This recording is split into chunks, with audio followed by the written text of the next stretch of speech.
Well, this is Karen with NewClevelandRadio.net. It is time for What in the World with Paul Seaburn and his sidekick, John Donalo. But before we get started with you can all hear me, right? You're all making these faces and stuff. Okay.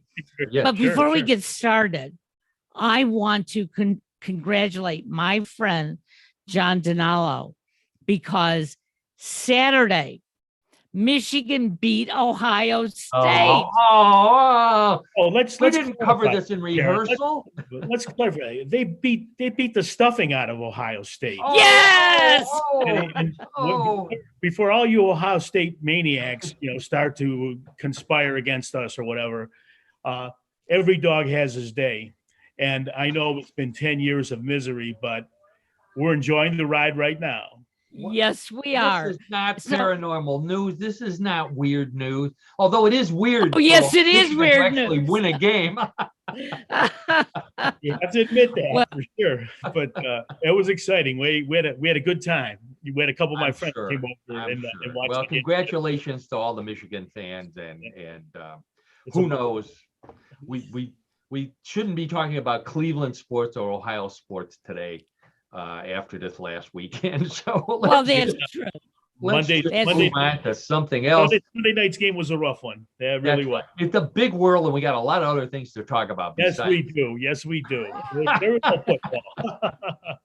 Oh boy. Well, welcome to everybody. After that brief interlude, there, all you people in Europe wondering what we're talking about, or India, or all of our fans. This is What in the World, our weekly, except for last week when we had Thanksgiving. Weird news program. Our motto is real news, sometimes strange, always funny. You come here once a week. We hope to get away from the political, the bad news, the business news, the diseases, and all that other stuff, and join us for an hour of the weirdest stuff that I can find on the internet. Our goal is to have some fun, learn some new things, maybe, certainly some strange things. We have some, for those of you who are listening to the podcast, I do occasionally have some pictures and little videos. So please join us on, what's that thing again? YouTube. I'm sorry. YouTube. On YouTube. Yeah, boy, I'm off 2 weeks. I can't remember anything. Where's the cue cards? You didn't come to rehearsal either, but that's okay. So join us on YouTube. You can see some of those. I am the editor and head writer at mysteriousuniverse.org, and a few of the stories that I'll be talking about come from there as well. So you can get more information and more photos and all that kind of stuff. But you really join us once a week on the podcast platform of your choice to join with us to laugh and have a good time. That's what we like to do. And I've got some stories that, 2 weeks, this always happens when we take a week off, is that then I've got 2 weeks worth of weird stuff. It's just so hard to pick from. Overwhelming, yeah. Yeah. So let's get right to it with some, give you a brief overview here. I got some great food stories here. Not that anybody in the United States is interested in eating after the overstuffing of Thanksgiving that we always have, but this story comes from China. This farmer has goose eggs with black yolks. So we're going to take a look at those. A couple of my favorite stories of the week, people in England with nipples on their feet. We're going to hear a little bit about that. I'm telling you, John and Karen, this is a weird week. It is. No kid. So far, it is. Like it. So far. You're going to learn how to time travel in your shower. I know you've never done that in your shower. You've done plenty of other things in your shower. We're going to learn how to time travel in your shower. We're going to learn about a monster from Maryland that I never heard about called the Snallygaster. We're going to find out how you can tell if your spouse is a reptilian. Karen, this is a good one for you. Yeah. I'd like to find out too. I'd like to find out too. And for John, I've got some sports and world records, especially I've got a story about Mike Tyson and some psychedelic toads. Not a band. These are actual psychedelic toads. I've got some good world records. As always, John Donalo's here with sports And he's got another weird sport for us this week, and we've got some good pictures and videos of that. So just sit back, relax, and let us take over for an hour. Let us, like they used to say on, it wasn't the Twilight Zone, it was some other TV show, give us control of your, give us control of the audio and the video for an hour, and we'll take care of you. So let's get right to some world records. This was a popular one on my Facebook page. Google me, look me up on Facebook. I post some of these stories on Facebook as well. I do have a picture of this one here, so I'm going to bring that picture up and talk about the world's largest Nerf gun. Now, that is one impressive Nerf gun. This is an engineer in Alabama made a working Nerf gun. The Nerf N-Strike Elite Long Shot CS6 is what that's supposed to be. I didn't realize that Nerf took such great lengths in coming up with names for their things that shoot foam. That particular Nerf gun measures 12 feet 6 inches in length, fires a 12-inch Nerf ball, Nerf dart, which is also a record size, 12-inch Nerf dart. And get ready for this, John and Karen, a speed of 50 miles an hour. What? Yeah. That could hurt. No kidding. Holy cow. It can shoot a single dart up to 250 feet at 50 miles an hour. Wow. So my suggestion, this happened right before Thanksgiving. My suggestion is to contact this guy and rent one for your Thanksgiving dinner. And as soon as anybody starts talking politics, just aim it right at them and pop them one. Good idea. Yes. 50-mile-an-hour Nerf That'll dart. serve it right. That'll serve it right. Yeah. So these are Nerf Blasters is what they're called. They're very impressive instruments of foam projectilization, or whatever they call it. They haven't been around that long. I thought Nerf was around a long time. I need to get my trivia horn out here. A little bit of trivia here for everybody. The first Nerf blaster was made in 1989, so it's only what is that? 40 years old. The first Nerf ball was made in 1970. So and that was a foam ball. Did you play it within the house? And I happened to find an ad for the original Nerf ball. Get ready for this. This is how they promoted it on television. Throw it indoors. You can't damage lamps or break windows. You can't hurt babies or old people. So there's the reasons why you buy a foam ball to play with at home. You can't hurt old people and babies. I guess that works. Oh, that sounds like a good thing, right? It sounds like it, John. You're right. It must have been popular. They sold 4 million units, 4 million Nerf balls the first year. That's a lot of foam balls. Sure. We must have been desperate back for entertainment back in the 1970s. Something like that. So now, okay, so I've got a world record here. That was a world record right there. Here's another world record. This one's more for along your lines, Karen. Maybe, I don't know. This is 6-year-old Scarlett Ashley Cheng. And 6-year-old Scarlett lives in Hong Kong. And for those of you who can't see the picture, she is sitting on 3,388 different lip balm containers. That's right. She has the world record for the most unique, all different lip balm in her collection. Oh, wow. Maybe she That's all should you try can to say use is, them. oh, wow. Yeah. Yeah. Well, I mean, hopefully she doesn't fall off of that. I mean, geez. Yeah. I'm not sure how she's sitting up there. She may be on a staircase and she's sitting on a step. Okay. I think that's what she's doing up there. 3,388 different those little lipstick size containers. Did you realize if you melted all of those down and took the wax and reformulated it into one thing, it would be big enough to be a life-size wax figure like that Burt Bees guy. That's a lot of wax. There's a lot of. So Wow. anyways, so you may wonder how she got started doing this.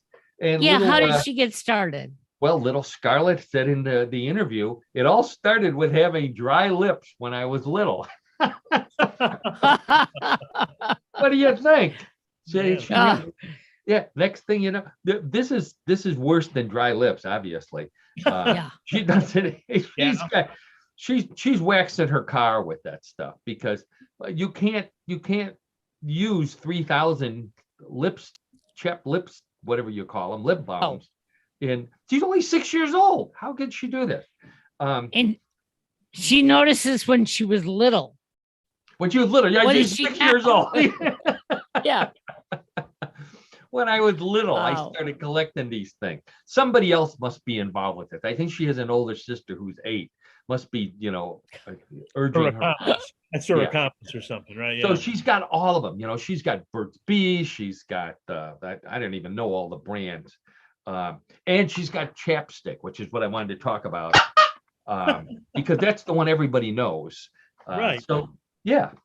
And I thought these things were also a recent invention. It turns out the first chapstick was invented in 1880 by a guy by the name of Charles Brown Fleet, who was a doctor and this is what he called himself, a pharmacological thinker from Lynchburg, from Lynchburg, Virginia.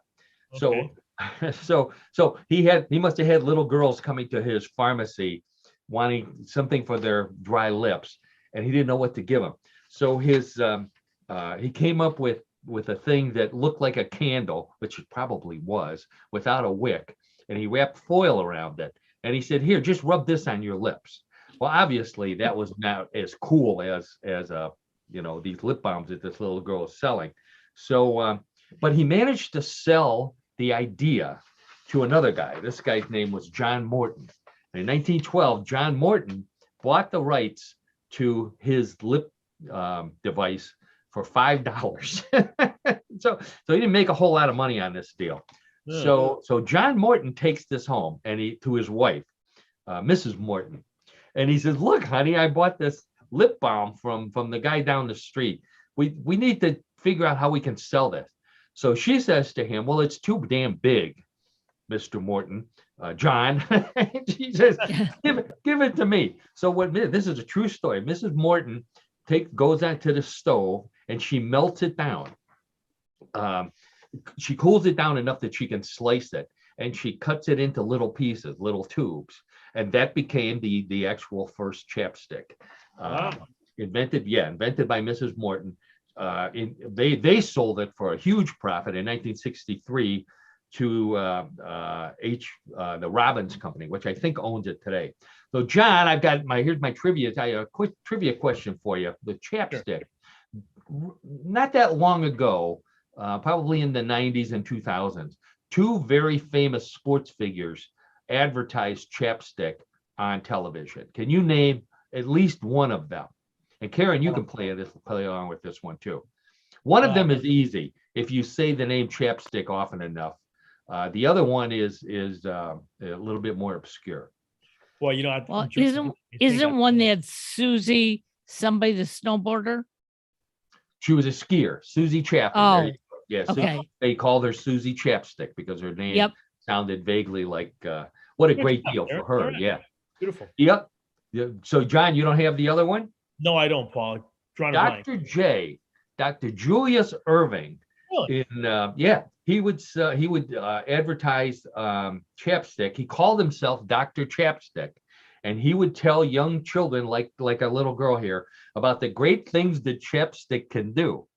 Now, other than taking care of dry lips, I'm not sure what else he was telling kids, but he doesn't do it anymore. So, let's who knows what he was doing. Yeah. But apparently there were some other celebrities, but those were the 2 biggest ones. Okay. All right. Susie Chapstick and Dr. J. Yeah. Huh.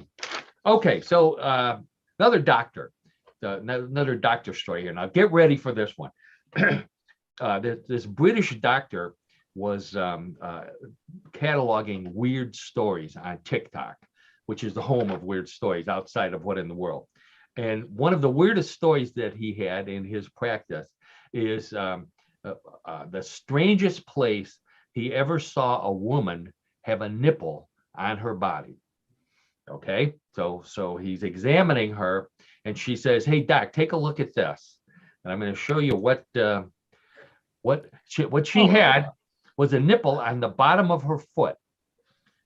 And if you don't believe me, yeah, I have a picture of her foot and the nipple right in the middle of the, right in the arch area, and the doctor pointing to it in case you can't miss it, because normally there's nothing else on the bottom of your feet other than dirt. But this poor lady had a nipple on the bottom of her foot. And I say poor lady, I really feel sorry for her children, because, if your mom's got a nipple on the bottom of your foot, you must be in therapy. Oh. But yeah, God. She was Hugh Hefner. Hugh Hefner would have loved something like that. Imagine his Playboy fold-outs would have to have a little flap on the bottom to fold out the foot with the nipple on it. And of course, he would always feature the women with the largest feet. Right. Oh my. Does anybody remember Playboy anymore? I was just wondering about it. Yeah. So yeah, that's his weirdest story of the week, and of course he's our weirdest story of the week: the woman with a nipple on her foot. Now, a couple of weird animals for you. This is kind of a combination weird animal and food story here. So this was also a video from China, and I'll put this one up here. Video from China shows goose eggs with black yolks that a farmer claims he has a gray goose that normally lays white eggs with yellow yolks inside of them. All of a sudden, one of his gray geese starts laying eggs with black yolks in them, and I've got a picture of 2 plates of them right here. What do you say, John and Karen? Would you eat either one of those? No, they are raw. I have to admit. Yeah, doesn't look appetizing. No way. They don't look. How about let's do a comparison here between real ones and real eggs and the black ones. I'm gonna give up the whole plate. Sorry. Even less appealing. Yeah. Even less appealing. So what he said is the eggs are said to they taste perfectly normal, and they think they were either caused by industrial pollution. Go figure. Yeah. Or the goose got into a black mulberry bush and overdosed on black mulberries, which is apparently some sort of fruit in China. So they don't know. You know who would know is Dr. Seuss, because he was an expert on eggs that weren't normal looking eggs. Green eggs and ham. Yep. Green eggs and ham. Thank you very much, Karen. That's our segue into one more trivia point here. All right, good. Everyone remembers Green Eggs and Ham. Dr. Seuss is one of his, if not the most famous book. Did you know there was he was published by Random House. Random House's founder was a guy by the name of Bennett Cerf, who was a famous guest on game shows and talk shows way back in the early days of television. We never watched this. We heard about this from our grandparents. Sure. Yeah. So Random House was Dr. Seuss's publisher, and Bennett Cerf was impressed with how few words Dr. Seuss would use in his books. So he gave him a challenge to use 50 words. That's by counting them, not in total, but 50 individual words in the book. That's all he could use. Green eggs and ham. Those are green eggs and ham. That's 4 right there. He challenged him to use 50 words. And believe it or not, green eggs and ham has only 50 words used out of the dictionary in it. Least number of words in a book, and by far Dr. Seuss's biggest selling book of all time. No, that's not very bad. Yeah. It's very ironic. Wow. Ironic? Yeah, I guess so. Yeah. So I don't know if back in the day when Dr. Seuss was publishing, they didn't have these the animals and things that went along with it, the merchandising. Other than the book, you bought the book. You didn't get to buy, stuffed green eggs or a plush ham to go along with it. Action figures. But this week there was a great story from Walmart. Walmart had to pull, and I'm going to bring the picture up of the toy here while I'm talking about it. Oh, and it's an animation, by the way. So Walmart had to pull a toy dancing and singing cactus from its stores and from its online site, because this doll is this thing. It looks like a cactus in a pot, and it's dancing, and it has eyes and a mouth, and it sings. The reason why they had to pull it is because it started singing about cocaine and swearing in Polish. What? Okay. Wow. Honest to God. So I showed this to my wife, the lovely Donna, and it reminded her of Thanksgivings of old when she was a child, and her uncle Stash used to come over, and he would start swearing in Polish and singing about cocaine. But that was a different time. So you couldn't get rid of Uncle Stash. Walmart said, we can't have a singing and dancing cactus swearing in Polish and singing about cocaine. So they pulled it. But I was just thinking that Polish swearing and so what? Why on earth would anybody buy one of these? It turns out that the real purpose of this singing cactus, it was a Polish toy, and it was advertised to help kids learn foreign languages, specifically Spanish and Polish. Huh. Now, those are two languages I've never put together in a sentence until now. They just don't really go together. And so what causes me to wonder what if this cactus were really working to teach kids Spanish and Polish, what would be the first phrase that they would learn? Any ideas? How about kielbasi tacos? Oh. Now wait, what's that? Before you scoff at that, I mentioned the lovely Donna. She was surfing the internet one day and found a picture of kielbasi tacos. And so we're making them for Christmas. Oh no. Let us know how they turn out. Oh, they're made from, you have to take a pierogi apart, which I hope there's a YouTube video to show us how to do that. You take a pierogi apart and you stuff it with kielbasi and sauerkraut and bacon, and I guess you leave the potatoes in there and somehow bake it or cook it, and then it looks like a taco. So we're going to try it out on my nieces and nephews and grandnieces, and we'll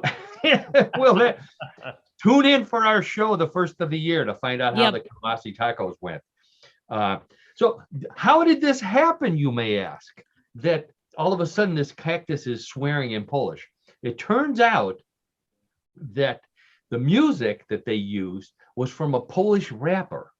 Now, there's another thing I thought. Yeah, two words I thought I would never say. Polish rapper. This is a real person.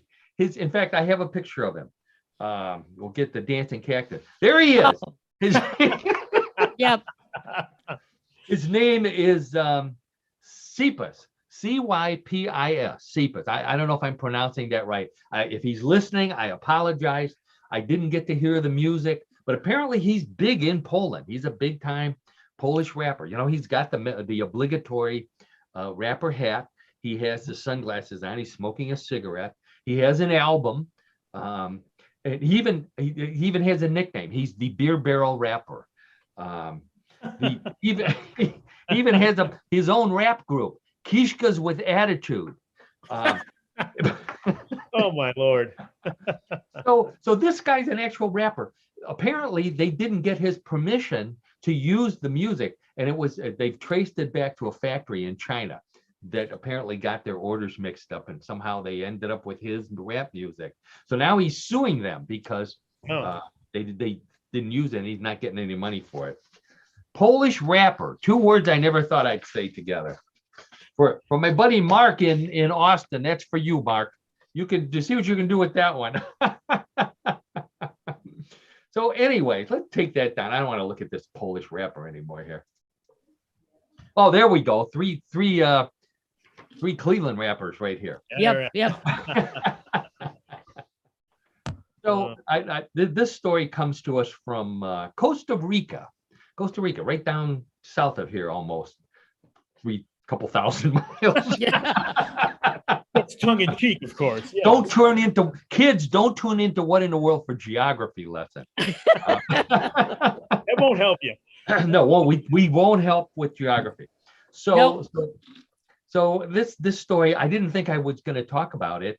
The bees in Costa Rica, that doesn't sound like a big deal. Guess what, John and Karen? These are meat-eating vulture bees in Costa Rica. Vulture bees. Oh. Vulture bees that eat meat. That's right. This is a recent discovery in Costa Rica, and they sent a bunch of researchers down there. So Costa Rica has these things called stingerless bees, and these are a mutation of stingerless bees. And apparently, they have a lot of these bees down there and not enough flowers. So these bees somehow evolved very quickly to have a one big sharp tooth in their little bee mouth. And they use it to consume meat instead of pollen. And what they had to do is they had to develop bacteria in their little bee stomachs to digest meat like vultures do. So these researchers went down. I think I may have a picture of one of these bees here.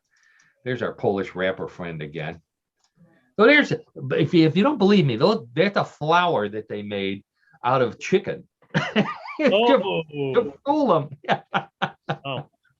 So and if you can't see it, it's pieces of chicken shaped like a flower, and it's covered with bees using their little tiny tooth to slice it up and eat it. Press release begins. I love this. Typically, bees don't eat meat. No kidding. Wow. Yeah. So they're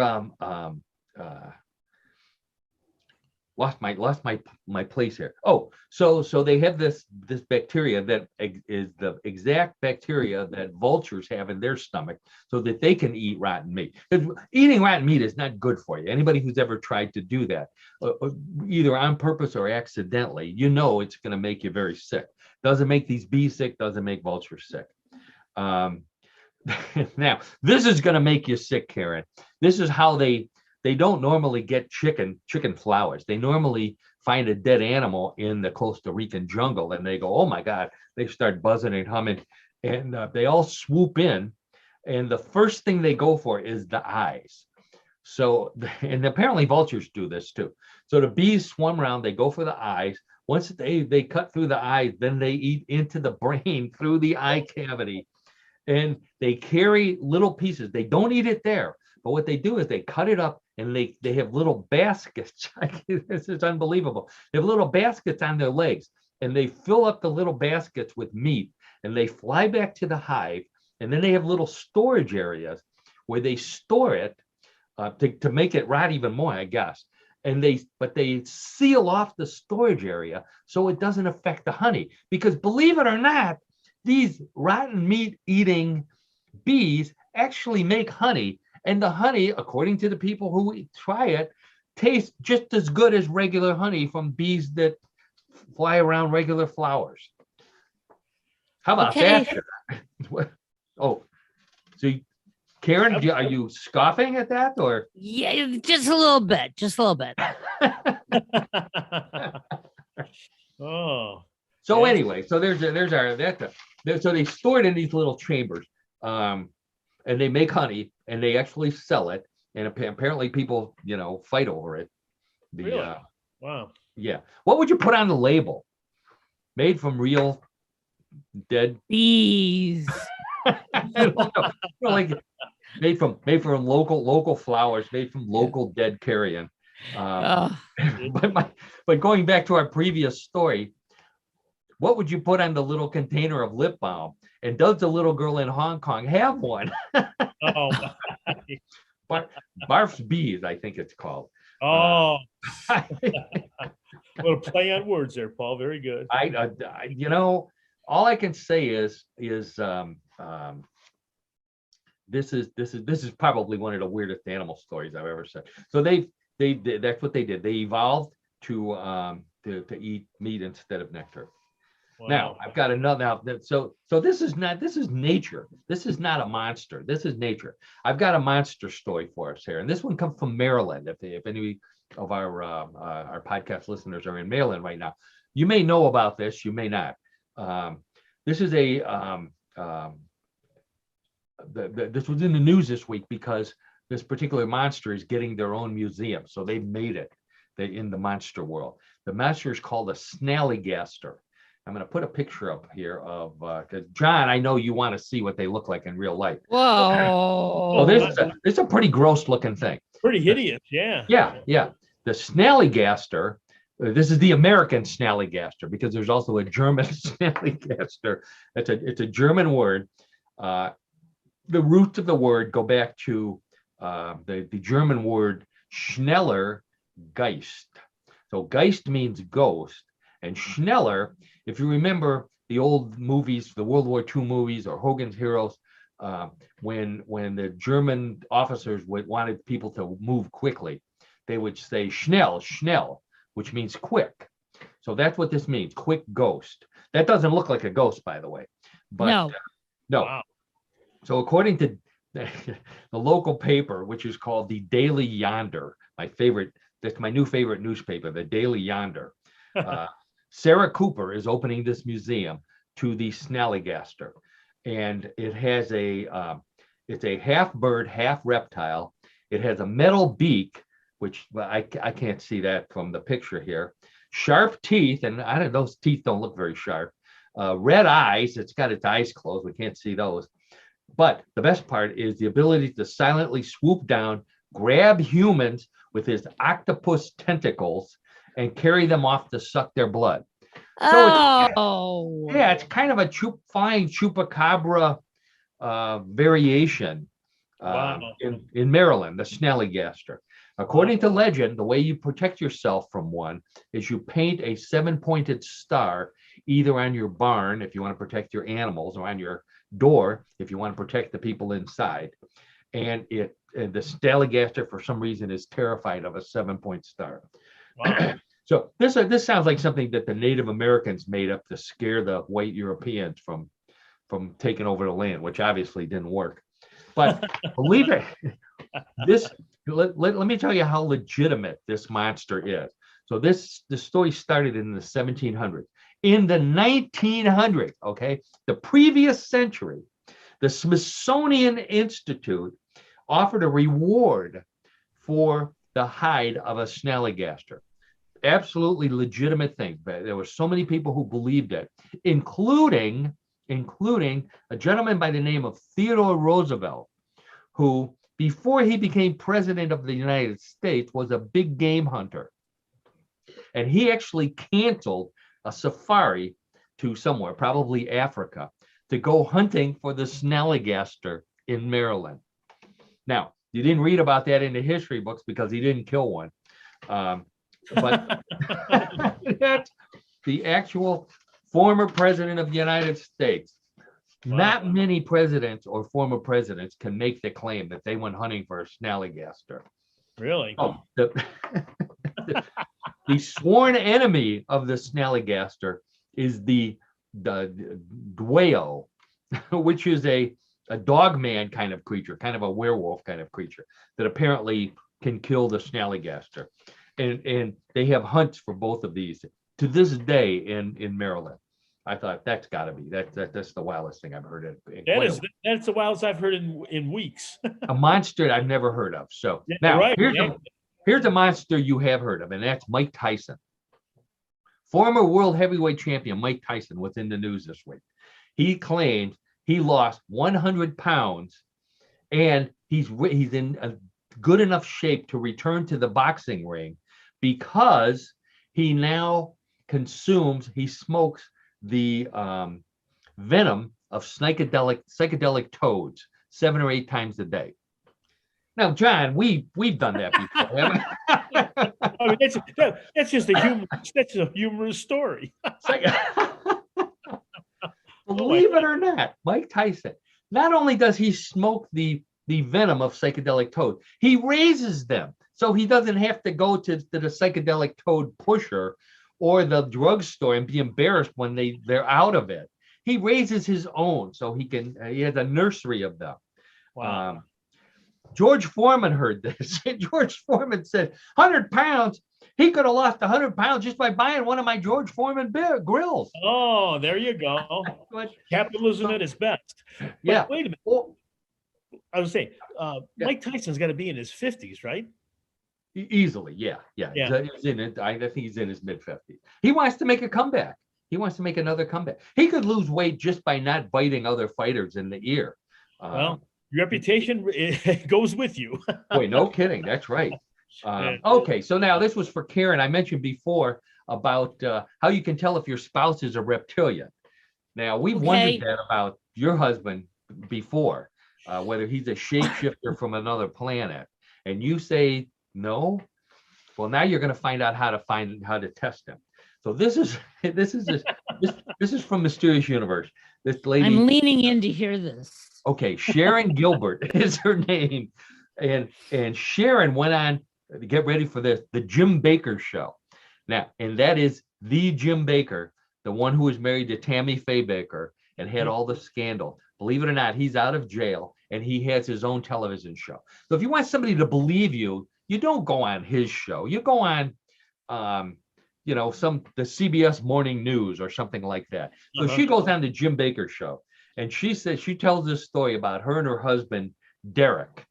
So she says when she and Derek got married, they're in bed one night, and she looks over at Derek, and this being comes out of Derek, who looks like Derek, and he wants to have his way with her, but she can still see that Derek is laying there. So she says no. Brave woman. She says no, you're not Derek. And he said he was Xerxes, Xerse, Xerxes from the Bible. He's some biblical character. Well, she knows the Bible too because she's also a minister. She says, no, you're not him either. So she claimed on the Jim Baker show that this reptilian being that she thought was a reptilian kept coming back at night while her husband was asleep, trying to have his way with her. So she finally figured out what to do. And this is what you're going to do, Karen.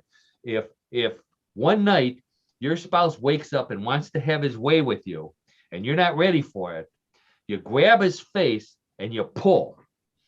And that's what she did to this guy who she thought was her husband. And his face came off. And there was a reptile underneath it. Oh, not only that, but it's when the gig was up and everybody knew that he was a reptile, all these little reptilian beings came out from under the bed and from around him with red eye. That she swears this is true. She swears this is true. The little half reptiles, she called them. They look like gargoyles, and they swarmed all over the place. So my question was, did you save the face? Because that's what I wanted to see. I wanted a picture of the reptilian face. She didn't, and this is recently. She had a cell phone. She could have had the cell phone right by the bed. No. Couldn't take a picture of him. Couldn't save the reptilian face. I was so upset when I heard that. I can imagine. Yep. I was so upset. I wanted to get in the shower and travel in time. And I want to cover this story before we cut over to John in the sports. So this also comes from TikTok, which is my new source for weird stories.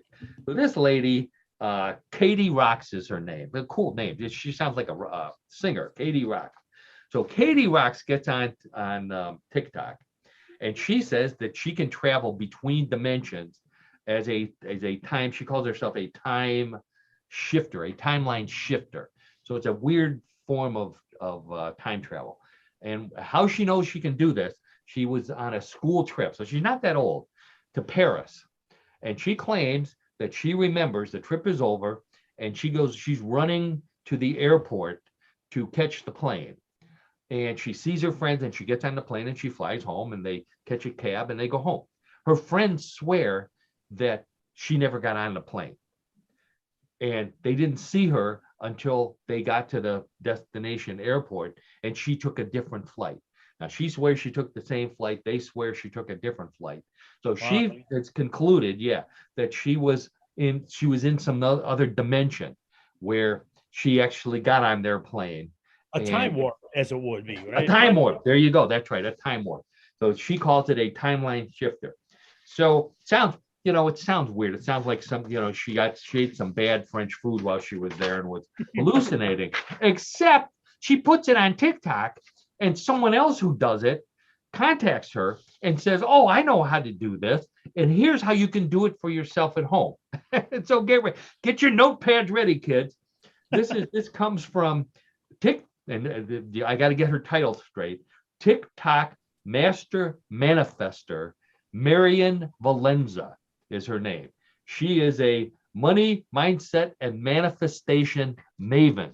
And that's as many M's as I can use in one sentence. Great alliteration right there.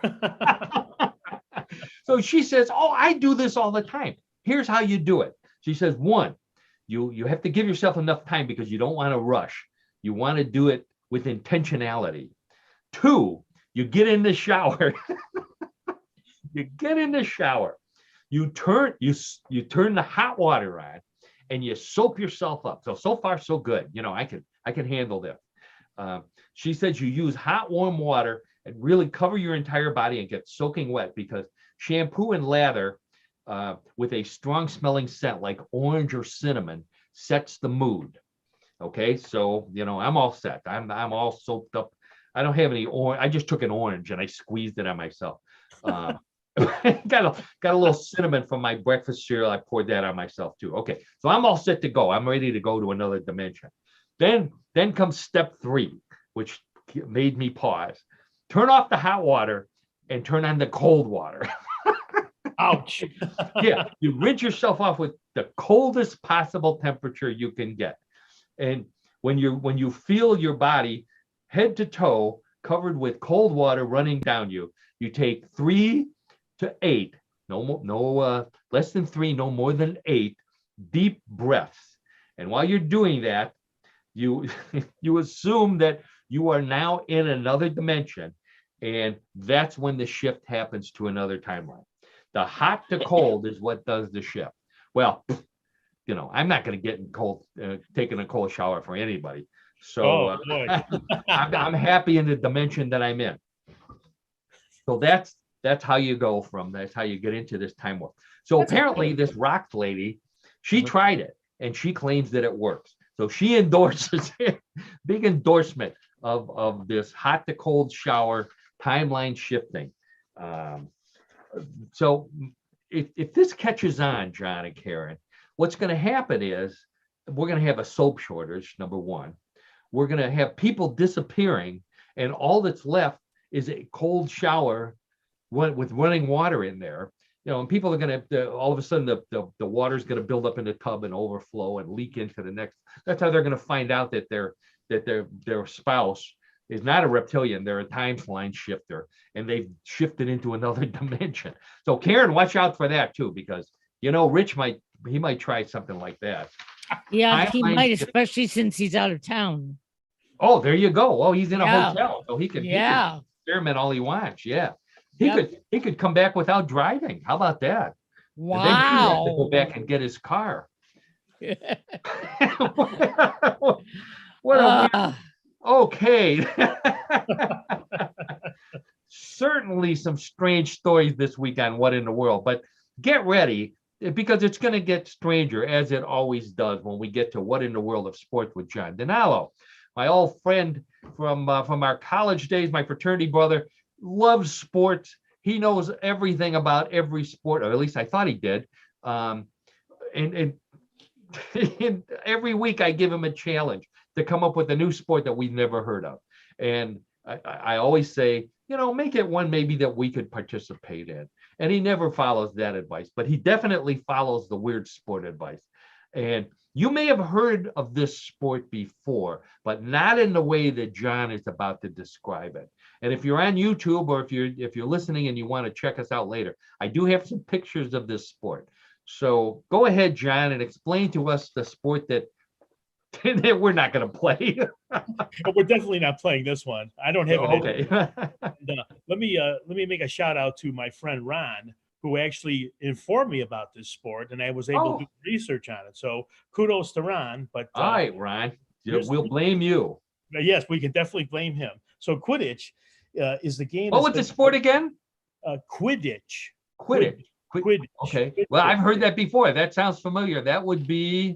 Well, it's been made famous by the Harry Potter novels, where players they fly on broomsticks in the fictional game, but they're basically chasing enchanted balls, and they strive to capture the golden snitch. That's the goal. Enchanted balls. Never thought we'd say that on our podcast. Better be careful. Right. Well, while that sounds like fun, it hasn't been perfected yet. So Harry Potter fans invented Maggie Quidditch.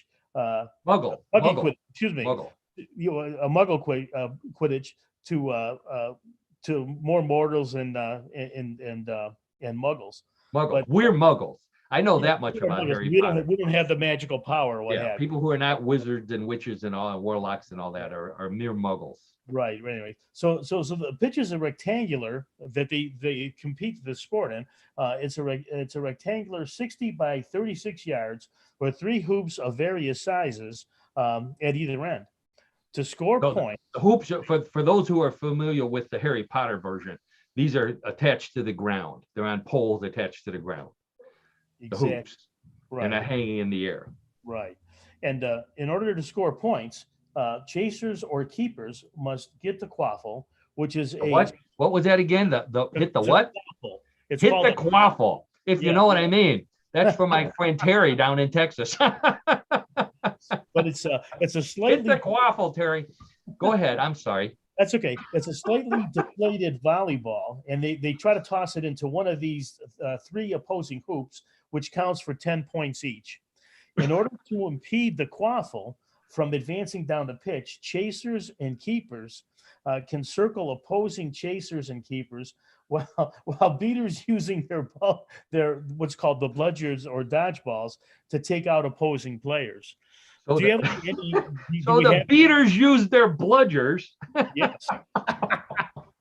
and they play with a deflated ball, a slightly deflated ball. I've done that before, if you know what I mean. But it's just okay, John.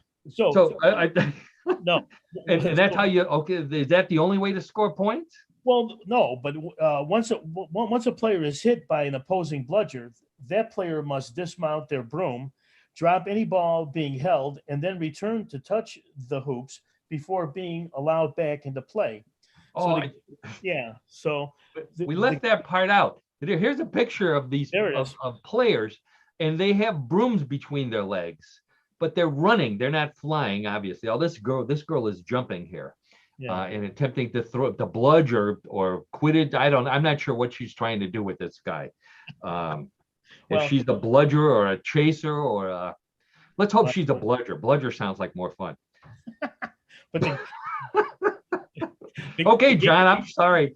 Okay, the game was finally over. Okay, once the snitch is caught by one of the seekers, awarding that team 30 points. So you got to catch the snitch. Right. And okay. The snitch is a tennis ball inside a long sock hanging down from the shorts of an impartial official who's dressed in yellow. But it's really involved. I didn't know if you were able to locate any picture on that, Paul. But I couldn't find I because they're so embarrassed. You know, they have a tennis ball in a sock hanging from their short. That can't look good. Well, it takes some kind of athletic ability to be able to do that, I guess. I don't know. But anyway. Holy smoke. Okay. So here you can see, Karen, this is a pretty violent sport here. Yeah, I'm not playing it. They're really going at it. Yeah. So, okay. But in terms of the team, as to how the team is structured, a team consists of a minimum of 7 players, of which 6 are always on the pitch or, in the playing area. Those being 3 chasers, 1 keeper, and 2 beaters, and the seeker who is off pitch. The seeker's not in the field of play, so to Not on speak. the field. Okay. So 6 players are required to abide by the gender rule, which states that a team may have a maximum of 4 players who identify as the same gender, making Quidditch one of the few sports that offers a co-ed environment that is also open to those who do not identify with the gender binary. So That's the other good. That's aspect pretty of it, nice of them. which is kind of interesting, right? Yeah. So the sport that is played, the real sport, began in 2005 at Middlebury College in Middlebury, Vermont. Just 8 years after Harry Potter and the Philosopher's Stone was published, and 4 years after the movie was released. In When the 2007, sport became popular in the around the world. yes, yeah, exactly. In 2007, the first Quidditch World Cup took place with Middlebury taking first place. Since then, yearly until 2014, there was a World Cup within the United States under the jurisdiction of the International Quidditch Association, or the IQA. So here we have another weird sport with an association. With the a Wow. World Cup for a World Cup for an imaginary game. By the way, this is a United States team. I have a picture up here. You could tell by the red, white, and blue bruises on their body. No, they're on their uniforms. Right. And Now, here's okay. So there's so this is under the jurisdiction, right? Yes, because the IQA, though, the IQA now hosts the global games, and the game is popular at colleges such as UC Berkeley and UCLA, which is the first major university where a permanent Quidditch pitch, has been established. Actually, it's established through the generosity of the actor alumnus Matthew Perry. Matthew Perry from Friends. Exactly. I wonder if he plays. I have no info on that. I'll get back to you. Yeah. But but while Quidditch sounds like a sport we could play, and at least at the senior level, there's no way we'll ever remember the difference between a quaffle, a bludger, and a snitch. It's hard to define those three aspects, or those 3 elements of the game. Very strange, though. Very strange. Boy, no kidding. So we have a little video here of people throwing around a bludger or a Quidditch or something. Obviously I can't keep any of them straight. One of them might be snitching on somebody else. Here's one with males and females knocking each other over. Look at that. This is or perhaps maybe they're celebrating. I don't know. It's a boy on top of a girl. Maybe they're celebrating a goal. Maybe the one's the snitch. Yeah. Well, I think I have one more video. Oh, now you can. This is an aerial view here of. So it's a big pitch.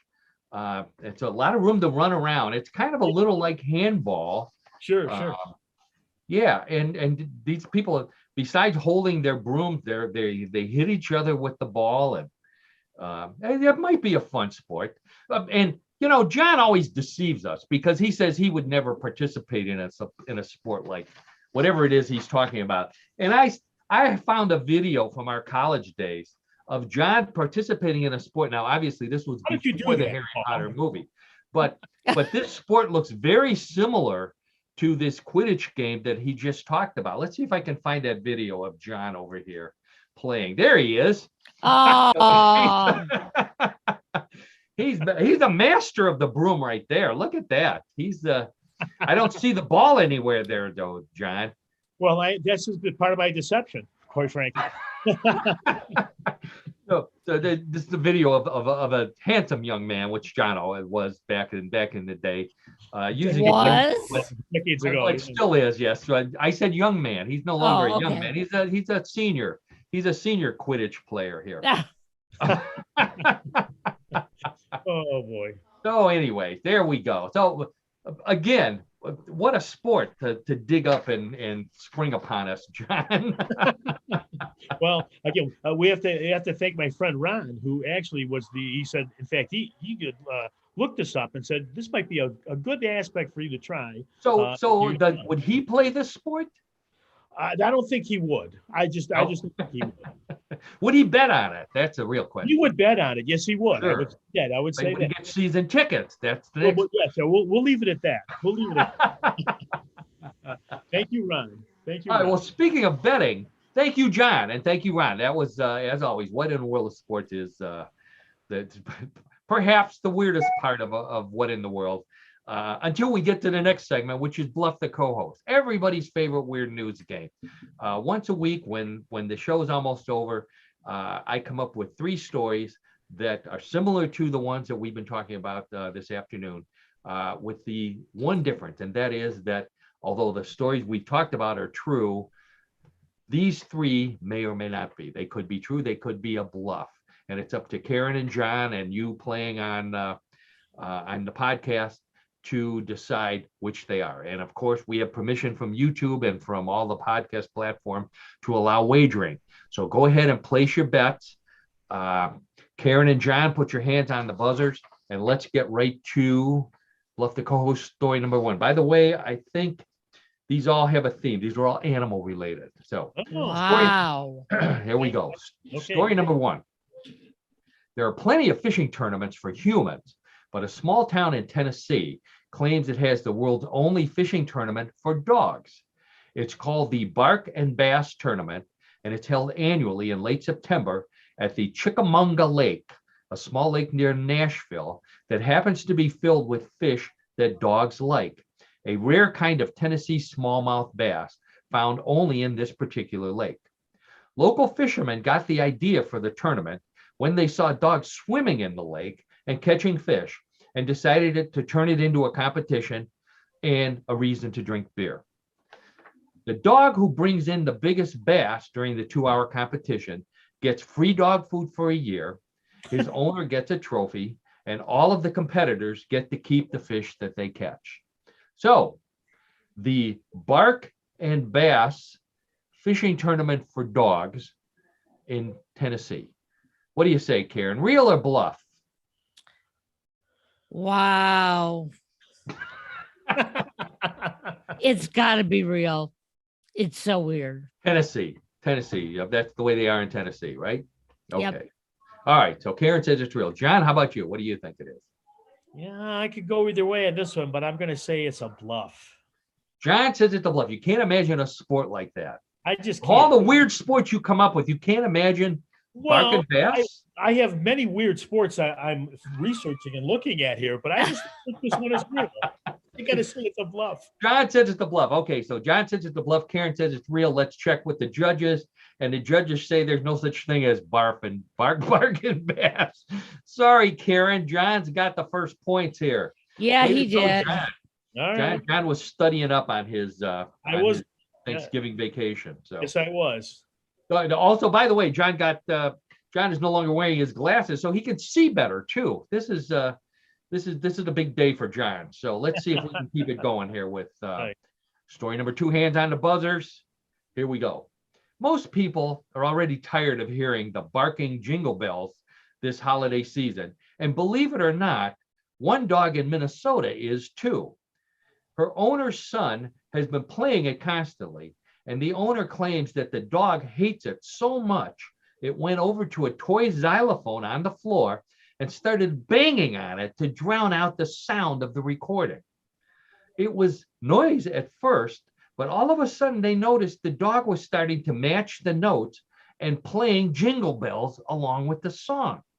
They quickly recorded a video for proof and posted it on TikTok, where people are now arguing whether A, it's real or fake, B, whether the song is Jingle Bells or sounds more like Frosty the Snowman, and 3, whether it's really less annoying than the barking dogs version of the song. One thing is certain, it's better than looking at cat pictures on TikTok. So, John, we'll go with you first. The dog that got so sick of hearing that barking dogs Jingle Bells song already, it learned how to play Jingle Bells on the xylophone. Real or bluff? Well, I got to err on the side of caution because logically that could not happen. So, I don't see it. I just don't see it happening. Or at least Did logic ever play a part in this show? Obviously. Okay, so your answer is a bluff. I'm going to say it's a bluff. Okay. Yes. John says it's a bluff. Karen, how about you? Yeah, I didn't hear any moaning on this one. Yeah, I'm gonna agree with John on this one. It's a bluff. Oh, Karen says it's a bluff too. That dogs can't play the xylophone. maybe they can, but they can't do jingle bells. That's what you're saying. Let's check with the They judges. can't play. Yeah. Can't voice of experience here. Yeah. The can your son, can he play the xylophone? One of your I sons. don't- Either. I don't either of your know. sons. I don't think he's Oh. ever had one. Oh, okay. All right. Well, they either get a dog or a xylophone or both. Okay. I'll try. In the meantime, let's check with the judges. And the judges say that's a bluff. So maybe Hey. you shouldn't waste your time. There you go, Karen. Very good. Very good. All right. So John's ahead 2-1. But as players of the show, players of Bluff the co-host know, points are doubled in round number 3. So Karen could come swooping back and take the game away from John. But John, he's ready to go. So let's go with story number 3.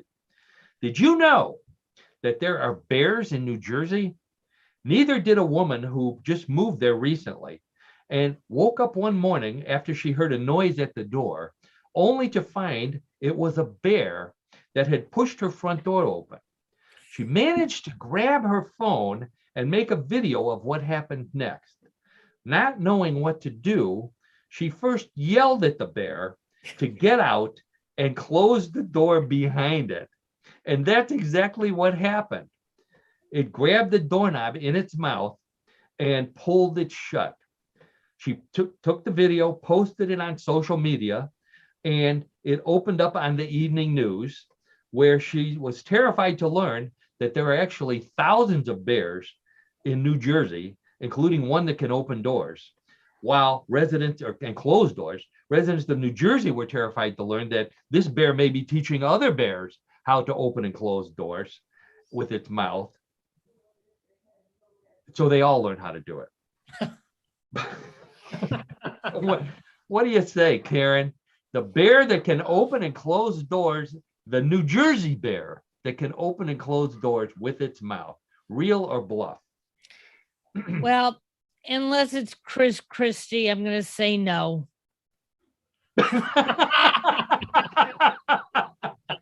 Chris Christie in a bear suit could do it, boy. but otherwise, no. He doesn't need to put a bear suit on. It's okay. For those of you out of the country, Chris Christie was the former governor, or is he the current governor? Former governor. Yeah. Former governor. Former governor. Okay, John, what do you say? I'm going to pray on this one that it's false also, that it's I can't see bears in New Jersey in the first place and see them doing something with doors. Come on. It's Yeah, no. I'm praying it's a Snooki, bluff. you can see Snooki, you can see Chris Oh, Christie, but you yeah. can't see bears. The Jersey Not- Shore people, right? Exactly. Yeah, right? there you go. Okay, so the story about the bear opening and closing doors with its mouth in New Jersey. Karen says it's a bluff. John says it's a bluff. Am I right? Let's Yes. check with the judges. The judges say, sorry to both of you, that's a real story. There are 3,000 bears in New Jersey, Yeah, right. including one that knows how to open doors. Oh boy. Hey, That is weird. Not to break into the Sasquatch world, but can we get a video or get a photo? Is that possible? Oh, That would- John. Oh, That would restore my faith in humanity. That's all I know. Man. we ask everybody, whenever I do a story on Bigfoot, I always ask people, have your phone charged in your pocket, know how to use it, and be ready, because we need some videos. But right now, I think we're done. We don't need anything else. We are just about done with another edition of What in the World. So I want to thank John Dinalo, my old friend and host, co-host of the show, host of What in the World with John Dinalo. Always funny comments from you. Thanks again. We'll see you next week. And as always, Karen Hale, who is the media mogul at newclevelandradio.net, which is our platform. She's also our gracious co-host. Always has something interesting to say. Go to newclevelandradio.net, where she has a ton of video of podcasts in addition to What in the World. So listen to What in the World, download What in the World first, like us on whatever platform you're on, watch us on YouTube, then go back and check out some of the other great podcasts that Karen has, because they really run the gamut, and anything that you'd be interested in, she's got a podcast for. So other than that, I don't think there's any holiday coming up for a while, so we will definitely. Oh, Wait I'm a sorry. second. Other than Hanukkah, that's Middle right. of my holiday. How come? But so we got off for Thanksgiving, but not for Hanukkah. We need to talk to the powers that be. Yeah, we do. Yes. Yeah. That Find out what we can do to declare a day off for Hanukkah, or was it 7 days off, 8 days off? How many would you want? 8 night. Well, 8. you would need all 8 nights so you can You need- celebrate. To Oh. all that time to light 8 candles, is that? Yeah, exactly. And make the latkes. Yep. If there's latkes, I'll be there. I'll be there. Okay. Those are potato pancakes, by the way, for those people who don't know Yiddish. And on that note, I think we better get going. So I want to thank everybody. We will see you next week for another edition of What in the World. Have a Bye-bye. great week, everybody.